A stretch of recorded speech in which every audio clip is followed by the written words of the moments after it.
চলতি বছরের এইচএসসি ও সমমানের পরীক্ষা সিলেট বিভাগ বাদে সারা দেশে শুরু হয়েছে।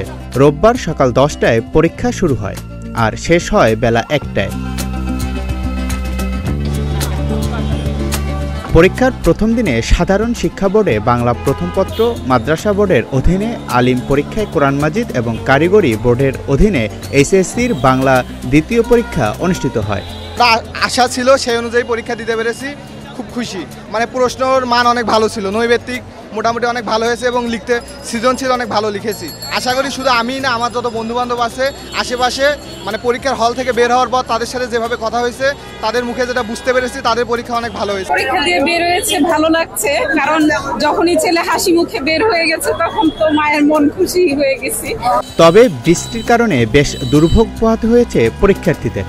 বৃষ্টি ও যানজটের কারণে দেরিতে পরীক্ষা কেন্দ্রে এসেছেন অনেকে। আসলে জুন জুলাই মাসটা বৃষ্টিপাতের, এই সময় পরীক্ষা হওয়াটা একটু রিস্কি, কিন্তু আমরা আশা করি বৃষ্টিপাত যাতে না হয়, আমরা যাতে সুষ্ঠুভাবে পরীক্ষা দিতে পারি, এটা আমরা আশা করি। অনেকে ছাতা নিয়ে এসেছে, আবার বেশিরভাগের কথা আমি যখন হলে বসি তখন আমার বন্ধুবান্ধবদের আমি দেখেছি যে তারা ভিজে এসেছে, তাদের পুরো শরীর ভিজা ছিল। মানে যানবাহন পাওয়াটাও একটু কষ্টকর। যেমন আমি বাইকে চড়ে এসেছি, কোনোভাবে ছাতা ধরে আমারও গা কিছুটা আংশিক ভিজে গিয়েছিল।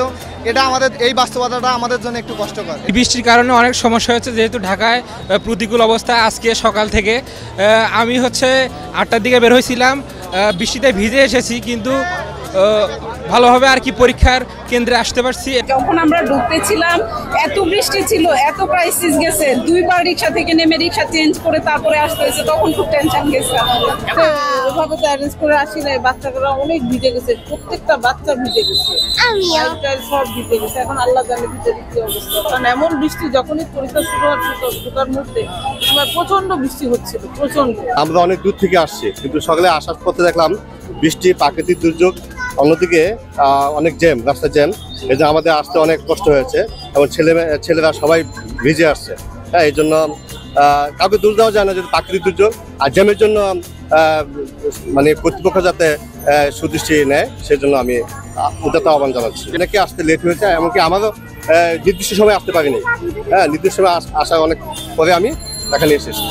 এবার 9টি সাধারণ শিক্ষা বোর্ড, কারিগরি শিক্ষা বোর্ড ও মাদ্রাসা শিক্ষা বোর্ডের পরীক্ষায় মোট পরীক্ষার্থী 14,50,790 জন। এর মধ্যে ছাত্র 7,50,281 জন এবং ছাত্রী 7,05,009 জন।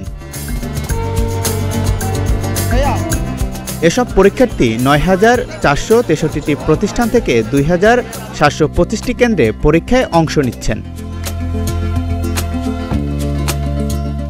2023 সালের তুলনায় 2024 সালে পরীক্ষার্থীর সংখ্যা বেড়েছে 91,448 জন। জাকারিয়া রবিউল, প্রতিদিনের বাংলাদেশ।